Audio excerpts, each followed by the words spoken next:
దండి అడిగల నాయనారు అని ఒక నాయనారు ఉన్నారు. ఈయనకి రెండు కళ్ళు లేవు. ఈ దండి అడిగల నాయనారు దగ్గరికి వెళ్లి ఎవరో చెప్పారు, అయా శివాలయం పక్కనున్నటువంటి తటాకాన్ని అన్యమతస్థులు తటాకాన్ని కప్పెట్టేస్తున్నారని చెప్పారు. నాకా రెండు కళ్ళు లేవు, నేను వెళ్లి ఏం తవ్వుతాను అని ఆయన అనుకునేవాడు కాదు.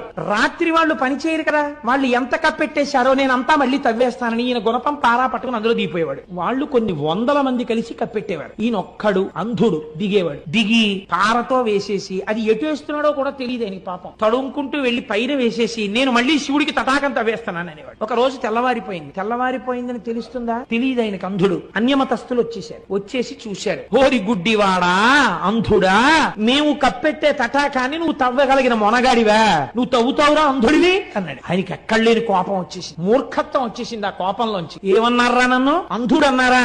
మా స్వామే కనుక ఉన్నది నిజమైతే ఇవాళ రాత్రి మళ్ళీ నేను తటాకం తవ్వడానికి వస్తాను కదా, నా కళ్ళు కనపడాలి, మీ కళ్ళు పోవాలన్నాడు. ఎంత చిత్రమైన మాట చూడండి. మూర్ఖత్వంతో అన్నాడు అంతే ఆ మాట. వాళ్ళు పెద్ద పరిహాసం చేశారు. నోరు మొయ్యి, రాత్రికి మళ్ళీ తటాకం తవ్వుతావా, మా కళ్ళు పోతాయి, నీ కళ్ళు వస్తాయా, అది చూద్దామని మళ్ళీ కప్పెట్టి వెళ్ళిపోయారు. మళ్ళీ రాత్రి వచ్చారు, కిందకి దిగాడు. దిగి గుణపం పారా పట్టుకున్నాడు. ఈశ్వర, తెల్లవారేటప్పటికీ నా కళ్ళు రావాలి, వాళ్ళ కళ్ళు పోవాలి, మళ్ళీ చెప్తున్నాను, నువ్వు ఉన్నావని నాకు నమ్మిక అన్నాడు. తవ్వాడు. ఇప్పుడు ఈశ్వరుడు సంకటంలో పడ్డాడు. మహాభక్తుడు అన్నమాట నిజం చేసి తీరాలి, నచ్చ చెప్తే విండవు. కాబట్టి తెల్లవారుతోంది. ఈయనకి కళ్ళు వచ్చాయి, వాళ్ళకి కళ్ళు పోయి, అందరికీ కళ్ళు పోయి. ఈ విషయం మహారాజుకు తెలిసింది. దండి అడిగల నాయనారు అని ఒక నాయనారు ఉన్నారు. ఈయనకి రెండు కళ్ళు లేవు. ఈ దండి అడిగల నాయనారు దగ్గరికి వెళ్లి ఎవరో చెప్పారు, అయా శివాలయం పక్కనున్నటువంటి తటాకాన్ని అన్యమతస్థులు తటాకాన్ని కప్పెట్టేస్తున్నారని చెప్పారు. నాకా రెండు కళ్ళు లేవు, నేను వెళ్లి ఏం తవ్వుతాను అని ఆయన అనుకునేవాడు కాదు.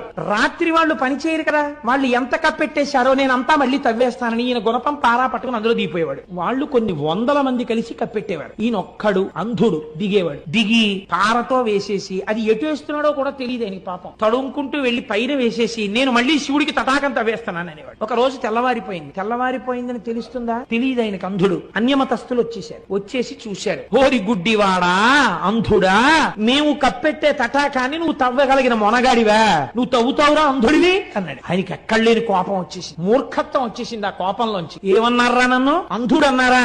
మా స్వామే కనుక ఉన్నది నిజమైతే ఇవాళ రాత్రి మళ్ళీ నేను తటాకం తవ్వడానికి వస్తాను కదా, నా కళ్ళు కనపడాలి, మీ కళ్ళు పోవాలన్నాడు. ఎంత చిత్రమైన మాట చూడండి. మూర్ఖత్వంతో అన్నాడు అంతే ఆ మాట. వాళ్ళు పెద్ద పరిహాసం చేశారు. నోరు మొయ్యి, రాత్రికి మళ్ళీ తటాకం తవ్వుతావా, మా కళ్ళు పోతాయి, నీ కళ్ళు వస్తాయా, అది చూద్దామని మళ్ళీ కప్పెట్టి వెళ్ళిపోయారు. మళ్ళీ రాత్రి వచ్చారు, కిందకి దిగాడు. దిగి గుణపం పారా పట్టుకున్నాడు. ఈశ్వర, తెల్లవారేటప్పటికీ నా కళ్ళు రావాలి, వాళ్ళ కళ్ళు పోవాలి, మళ్ళీ చెప్తున్నాను, నువ్వు ఉన్నావని నాకు నమ్మిక అన్నాడు. తవ్వాడు. ఇప్పుడు ఈశ్వరుడు సంకటంలో పడ్డాడు. మహాభక్తుడు అన్నమాట నిజం చేసి తీరాలి, నచ్చ చెప్తే విండవు. కాబట్టి తెల్లవారుతోంది. ఈయనకి కళ్ళు వచ్చాయి, వాళ్ళకి కళ్ళు పోయి, అందరికీ కళ్ళు పోయి. ఈ విషయం మహారాజుకు తెలిసింది.